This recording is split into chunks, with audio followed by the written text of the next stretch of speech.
OYO इस बार हमें कब जिता सकता है। দর্শক এবার কপাল খুলে গেল মুস্তাফিজুর রহমানের। মুস্তাফিজুরকে নিয়ে হঠাৎ লাইভে এসে কেমন এক দারুণ সুখবর দিলেন মহেন্দ্র সিং ধোনি। সরাসরি চুক্তিতে এবার মুস্তাফিজুর রহমানকে দলে ফেরাতে যাচ্ছে চেন্নাই সুপার কিংস। আর এমন এক চঞ্চল তথ্য দিলেন মহেন্দ্র সিং ধোনি নিজেই লাইভে এসে।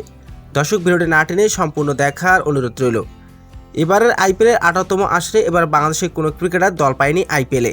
তবে ইতিমধ্যে শুরু হয়ে গেছে এবারের আইপিএলের মৌসুম। তবে ইতিমধ্যে একটি ম্যাচ খেলে ফেলেছে চেন্নাই সুপার কিংস। সেই ম্যাচে জয়লাভ করলেও ঘাটতি দেখা দিয়েছে বোলিংয়ে। তাই বোলিং ভোগান্তি এবার কমাতে সরাসরি চুক্তিতে দলে ফেরাতে যাচ্ছে বাংলাদেশের কাটার মাস্টার মুস্তাফিজুর রহমানকে। কারণ 2024 সালের আইপিএলে কাটার মাস্টারের বোলিংয়ে বেস্ট কয়েকটি ম্যাচ জিতেছে চেন্নাই সুপার কিংস, যেখানে চেন্নাইয়ের হয়ে 7 ম্যাচে 14 উইকেট শিকার করে পার্পল ক্যাপ ব্রিজের দখলে রেখেছিলেন কাটার মাস্টার। তবে অবশেষে ভুল বুঝবুঝি এবার সরাসরি চুক্তিতে দলে ফেরাতে যাচ্ছে কাটার মাস্টার মুস্তাফিজুর রহমানকে চেন্নাই সুপার কিংস। মুস্তাফিজুরকে নিয়ে হঠাৎ লাইভে এসে মহেন্দ্র সিং ধোনি বলেন, মুস্তাফিজুরের মতো বোলিং আর কোথাও নেই। কারণ মুস্তাফিজুর রহমানের কাটার সোলার ভেলকিতে সব ব্যাটিংয়ে পরাস্ত হয়।